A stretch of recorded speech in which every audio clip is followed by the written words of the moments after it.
किस प्रकार का ज्ञान लेना चाहिए। तो हम समझेंगे भगवान श्री कृष्ण आध्यात्म की परिभाषा बता रहे हैं गीता के अंदर। कहते हैं अक्षर ब्रह्म परमम स्वभावो आध्यात्म उच्यते। आध्यात्म का मतलब है आत्मा संबंधित कार्य। जो आत्मा ज्ञान और आत्मा संबंधित कार्य नहीं होते उसे आध्यात्म कहते नहीं है। जैसे कर्मकांड है, तो कर्मकांड का मतलब कोई आध्यात्मिक नहीं है। कर्मकांड सिर्फ भौतिक संसार के अंदर किस प्रकार की सुख सुविधा प्राप्त करे, इस अभिलाषा से किया जाता है। किस प्रकार हम लोग और अधिक भोग करें, और अधिक शक्ति प्राप्त करें, और अधिक धन प्राप्त करें। ये सब कार्य के पीछे जो हेतु है वो है भौतिक संसार में सुख प्राप्त करना। और भगवत गीता के अंदर भगवान श्री कृष्ण कहते हैं कि जो भी लोग इसी प्रकार भौतिक इंद्रिय तृप्ति के लिए कोई भी अनुष्ठान या कोई भी कार्य करते हैं, वो सभी अल्प बुद्धि वाले लोग होते हैं। कौन होते हैं? कम बुद्धि वाले लोग।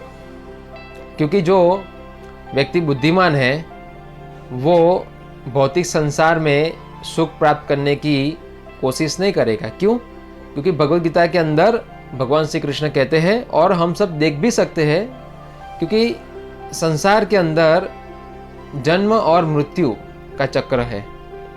तो अगर जन्म और मृत्यु हो रहा है तो उसका मतलब हम यहाँ पर कभी सुखी हो सकते नहीं है, संभव है नहीं। क्योंकि हम जितने भी जन्म लेंगे और आसक्तियाँ होगी, और मृत्यु सभी आसक्तियों से हमें उखाड़ कर एक नए शरीर में डालती है। तो इसीलिए हमें बुद्धिमान व्यक्ति इस भौतिक संसार के अंदर सुख प्राप्त करने की कोशिश नहीं करेगा।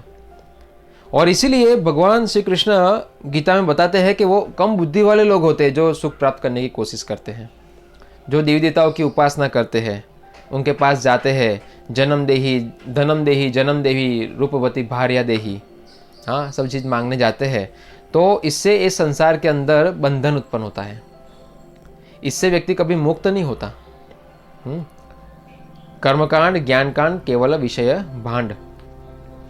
तो भगवान श्री कृष्ण कहते हैं कि आध्यात्म की शुरुआत होती है आत्मज्ञान से। मैं शरीर नहीं हूं, मैं आत्मा हूं, और ये आत्मा भगवान का अंश है, और भगवान से दूर होने के कारण यहाँ पर दुख भुगत रहा है। तो हमारी खुद की पहचान हम कर ले, इसीलिए भगवत गीता के अंदर भगवान श्री कृष्ण मार्गदर्शन दे रहे हैं कि भाई स्वभावो आध्यात्म उच्यते। आध्यात्म का मतलब होता है आत्मा का स्वभाव। आत्मा का स्वभाव क्या है? आत्मा का स्वभाव है भगवान श्री कृष्ण का दास।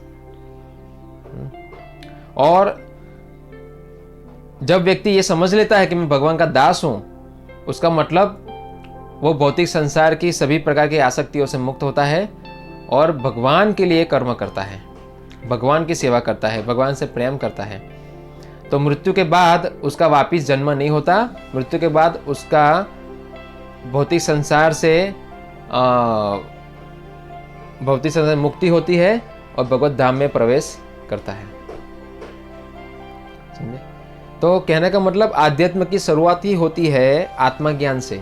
और समाज के अंदर हम देख रहे हैं जिस प्रकार के कार्य हो रहे हैं, जैसे हमारे पास लोग आते हैं, हमारे पास हम प्रचारक हैं, हम भगवत गीता और भागवत का प्रचार करते हैं, वास्तविक ज्ञान लोगों को प्रदान करते हैं, और किस प्रकार लोग संपूर्ण रूप से दुख से मुक्त हो और सुखमय जीवन जिए, वास्तविक आनंद में जीवन जिए, उसकी हम लोगों को शिक्षा देते हैं, प्रचार करते हैं।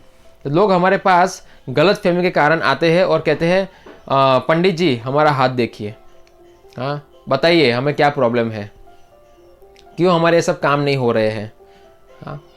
तो वो लोग हमें नहीं पहचानते कि भाई ये लोग आध्यात्मिक कार्य कर रहे हैं।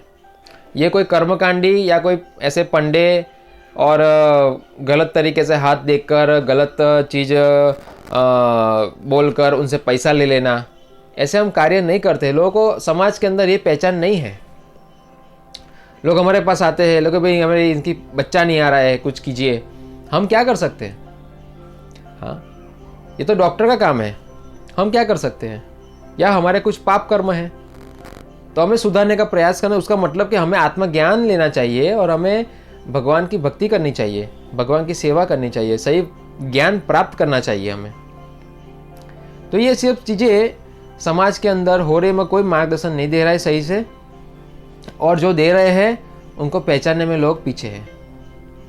तो इसीलिए ये समझना जरूरी है कि आध्यात्म क्या है, समझे ना। समाज के अंदर हम देखते हैं बलि प्रथा जो है उसको आध्यात्मिक कहते हैं, हाँ, और ये सभी प्रकार के जो कर्मकांडी कार्य है उसे लोग आध्यात्मिक कहते हैं। हाँ, यह आध्यात्मिक नहीं है।